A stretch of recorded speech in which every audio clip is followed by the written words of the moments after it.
अस्सलाम वालेकुम व्यूअर्स, आज एक खुशी का दिन है मेरे लिए और आप सब लोगों के लिए, क्योंकि आज हमारे ये चैनल YouTube पे एक बार से फिर वापस आ चुका है। हो सकता है आपने नोटिस किया हो कि गुज़िश्ता चंद दिनों में अगर आप इस चैनल को सर्च करते थे या इसकी किसी भी वीडियो को एक्सेस करने की ट्राई करते थे तो आपको YouTube पे नहीं मिलती थी, क्योंकि ये चैनल YouTube से टर्मिनेट हो चुका था।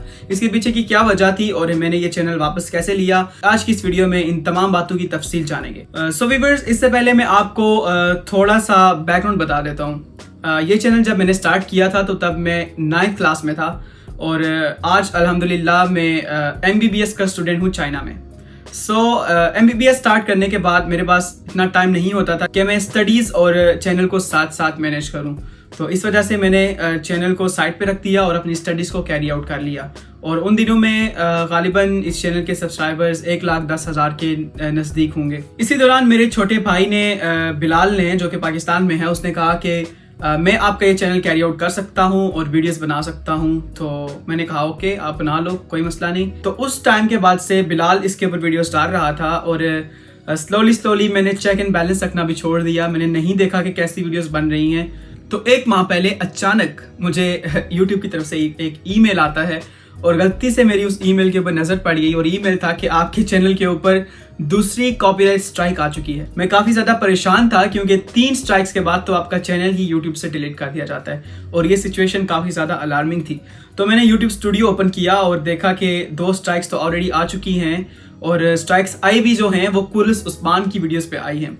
मैंने वीडियोस देखना स्टार्ट की, 1-2 वीडियोस देखी तो पता चला कि वीडियोस तो बिल्कुल सही बनी हैं। उसने वॉइस ओवर किया है और पिक्चर्स वगैरह लगा के वीडियो बनाई हैं, तो कॉपीराइट तो इसके ऊपर नहीं बनता आना, क्योंकि यूट्यूब की पॉलिसीज के अंडर ये अलाउड है कि आप किसी भी कंटेंट को क्रिटिसाइज या रिव्यू या कमेंट्री कर सकते हैं।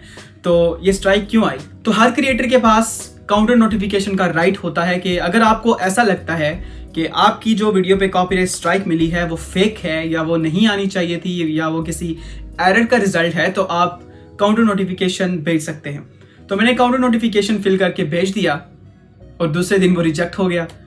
तो YouTube ने कहा कि आपने जो एविडेंस प्रोवाइड किया है उसकी बेसिस पे हम ये काउंटर नोटिफिकेशन फॉरवर्ड नहीं कर सकते।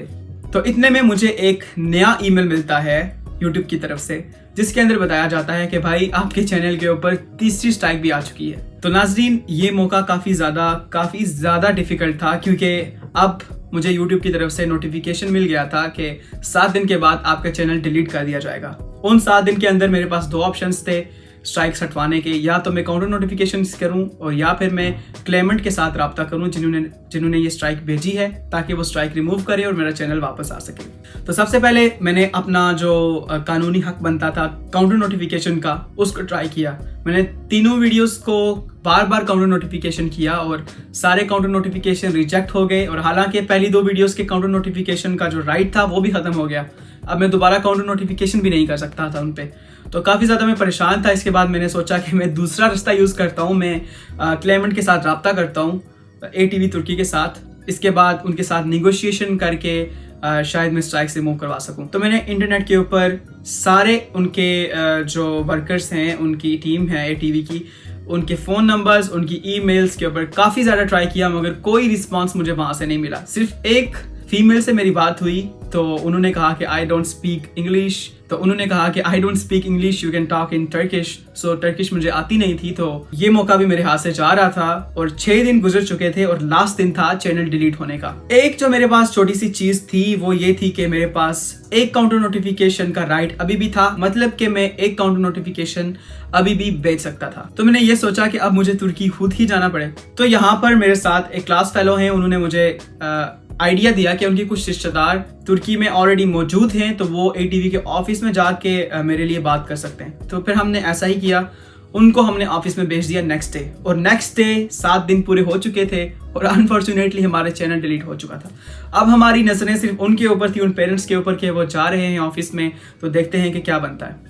अब वो खातून ऑफिस में गई, एटीवी के ऑफिस में, मगर उन्हें बाहर से ही वापस कर दिया गया ये बोल के कि अपॉइंटमेंट के बगैर आप अंदर नहीं जा सकते। इसके बाद मैंने ये किया कि जो मेरे पास एक काउंटर नोटिफिकेशन का जो हक बाकी था मैंने उसको यूज किया। मैंने काउंटर नोटिफिकेशन फिल किया और साथ में एक वीडियो बनाई कैमरा के सामने बैठ के, जिसमें मैंने यूट्यूब को एक्सप्लेन किया कि जो वीडियोस मैं बना रहा हूँ ये कॉपीराइटेड नहीं है, मैं अलाउड हूँ, मुझे कॉपीराइट फेयर यूज के अंडर अलाउड है इस तरह की वीडियो बनाना, क्योंकि मैं क्रिटिसाइज कर रहा हूँ या कमेंट्री कर रहा हूँ किसी के रियल कंटेंट पे, उसको ऑल्टर करके मैं अपनी ऑडियंस की तरफ एक न्यू कंटेंट की फॉर्म में पहुंचा रहा हूँ। तो इसके ऊपर जो कॉपीराइट स्ट्राइक भेजी गई है ये किसी एरर की वजह से है या बिल्कुल फेक है। और दूसरे दिन मुझे एक ईमेल मिलता है कि मेरा काउंटर नोटिफिकेशन एक्सेप्ट कर लिया गया है और क्लेमेंट को फॉरवर्ड कर दिया गया है और मेरे पास 10 बिजनेस डेज हैं जिनके बाद मुझे फैसला करके बताया जाएगा कि मेरी वो वीडियो री इंस्टेट की जाती है या नहीं।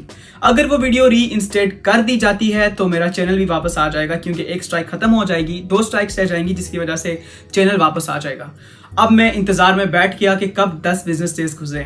और एक और बात जो थोड़ी सी परेशान कर रही थी कि 10 बिजनेस डेज एक्चुअली में 15 नॉर्मल डेज के इक्वल बनते हैं। क्यों? क्योंकि सैटरडे और संडे जो होते हैं वो काउंट नहीं किए जाते। और 1 अगस्त को मुझे ये ईमेल मिला था, तो इसका जो रिप्लाई मुझे आना था वो 15 अगस्त को आना था। तो ये काफ़ी ज़्यादा तवील अरसा था और चैनल यूट्यूब पे नहीं था, तो मुझे काफ़ी ज़्यादा परेशानी हो रही थी कि 6 साल की मेहनत चली गई है और पता नहीं वापस आएगी भी या नहीं, और इस टाइम पे कोई गाइड करने वाला भी नहीं था। और मैंने 15 दिन इंतज़ार किया और आज सुबह ही मुझे एक ईमेल रिसीव हुआ कि क्लेमेंट यानी एटीवी तुर्की आपके खिलाफ इनफ सबूत प्रोवाइड नहीं कर सके कि आपने उनका कंटेंट यूज़ किया है, जिसकी वजह से लीगल कॉन्सिक्वेंसेस के अंडर हम आपकी वीडियो को दोबारा से री इंस्टेट कर रहे हैं यूट्यूब पे। जैसे ही मैंने ये ईमेल पढ़ा तो मैंने जल्दी जल्दी यूट्यूब को खोला और देखा तो हमारा चैनल अल्लाह के करम से और आप सबकी दुआओं से यूट्यूब पे वापस आ चुका था। ये वीडियो मैं सिर्फ इसलिए बना रहा था कि काफ़ी सारे दोस्त पूछ रहे थे कि आपका चैनल कहाँ पे गया, नज़र नहीं आ रहा, क्या मसला हो गया। तो मैंने सोचा कि इस मौके पे आप लोगों के साथ एड्रेस करना चाहिए। और अभी मैंने ईमेल देखी है और चैनल वापस आया, तो फ़ौरन मैंने सोचा कि ये वीडियो बना लेनी चाहिए। तो मिलते हैं किसी न्यू वीडियो में, तब तक के लिए अल्लाह हाफिज़, अपना बहुत सा ख्याल रखिएगा।